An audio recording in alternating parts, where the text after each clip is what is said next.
such. Successful people look for environment to become successful. And when that environment is not available, they create that environment for themselves. The law of affirmation. Every one of us was born to be great. Don't allow yourself to be small. Every one of us was born to become successful. Don't allow yourself to fail. Every one of us was born to be important. Don't allow yourself to be useless. Every one of us was born to be significant. Don't allow yourself to be less significant individual. So remember the law of affirmation. Law number 6. That is a very important law of affirmation. It is a law of giving and take. Therefore, you need to give in order to take. If you don't give, you'll never be able to take.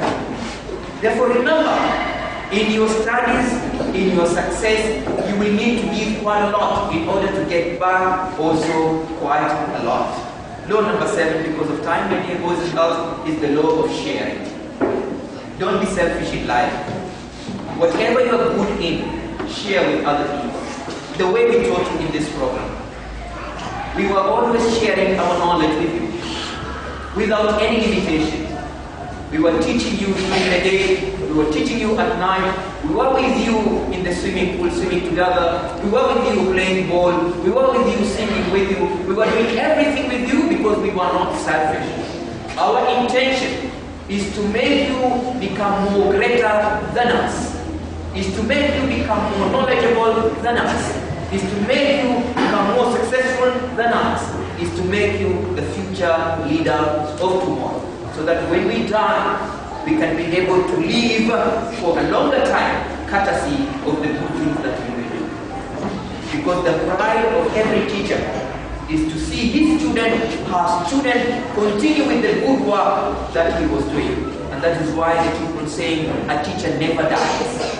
Because even if you die, the student you are leaving behind will make your name grow bigger and bigger. It is my prayer, my dear student, that for 100 years to come, for 1,000 years to come, for 100 years to come, my name Mujahid will be mentioned on this universe. Not because I am living, because you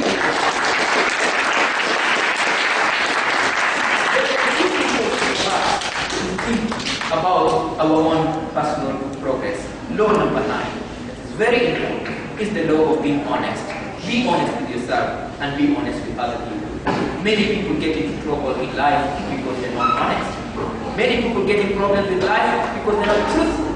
Many people get in problems in life because they don't want to be themselves. Remember, you have to be careful of what you think, because what you think becomes how you feel. You got to be careful of how you feel, because how you feel becomes how you act. You got to be careful of how you act, because how you act becomes your character.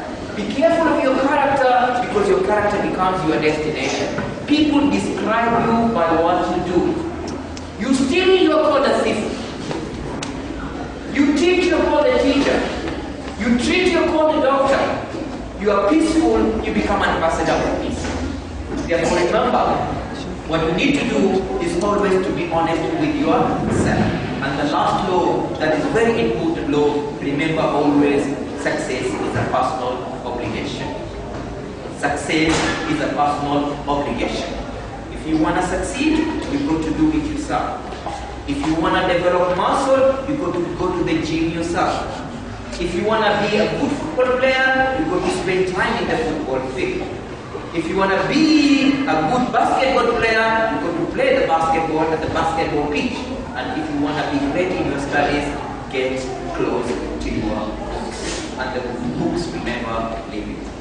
May God help you. May God strengthen your intentions. May God guide you through the straight path. And may God give all what you deserve for yourself. Because remember, life does not give you what you want.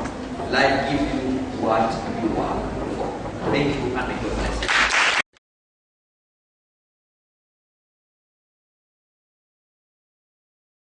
Hamjambo, mabibi na mabwana. Mimi ni Christopher Science. Ninafanya kazi katika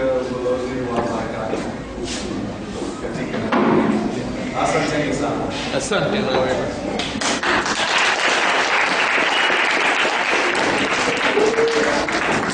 Thank you, Director, for welcoming me today to this wonderful graduation ceremony and for welcoming my colleagues here as well. Thank you, all of you young people who sang and danced and recited poems that were beautiful and wonderful to listen to. Thank you for your beautiful poem. Thank you, sir. I'm not sure if I see you which one recited the next poem earlier. Thank you. And to the drummers and musicians who sang and danced, thank you. I feel very lucky and very blessed to be here today. I also feel very lucky and very blessed in this life because I've had the opportunity to study language. I have, in fact, studied a number of languages, just like many of you speak many languages. I learned English and French and Spanish and Polish and Russian and a little bit of Arabic and a little bit of Swahili.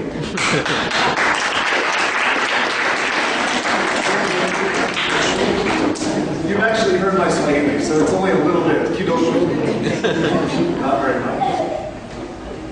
The reason I feel so lucky is because language is not just the way that we communicate what we want or who we are. It's a window into how other people in this world think. It's a way of looking at the world differently. If you speak many languages, then you see the world more broadly than if you only speak one. And what's great about learning language, what's great about what you've done here, and what you are being celebrated for here, is that you understand the world better today than you understood it even 2 years ago. And for that, I congratulate you.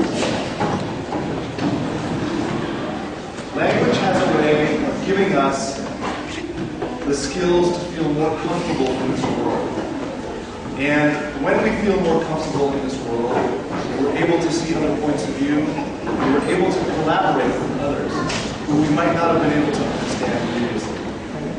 This is a skill set that you have that is priceless. And I congratulate you for doing all of the hard work that it takes to get that skill set. I also want to say that Kenya today is changing very rapidly. It's growing rapidly, it's developing rapidly, and it's a leader. And Kenya's future is sitting right here in this room. You are Kenya's future. I want to challenge you today to look at the last 2 years of your lives learning English better through the Access program as one step among many steps that you are going to take to making the world a better place. View it as one step into a larger world.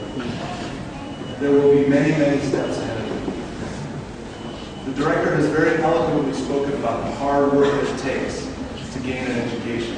And he's spoken about being honest. So I challenge you to be honest about what path you are on, and never to lose sight of that path. Always think about who it is you are trying to become. And if you do so, and you work hard, you will become that person who is. That we can guarantee you.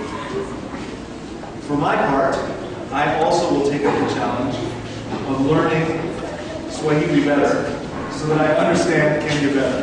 I understand that there are many, many languages in Kenya. There's no way that anybody can learn the language. But if I'm going to understand Kenya better, I have to learn Kenya better. And if you're going to understand the world better, you have to take up the challenge of learning more languages as well. Congratulations on all the hard work. You're to be commended. Thank you very much for having me today. And I look forward to working with you and seeing you in the future.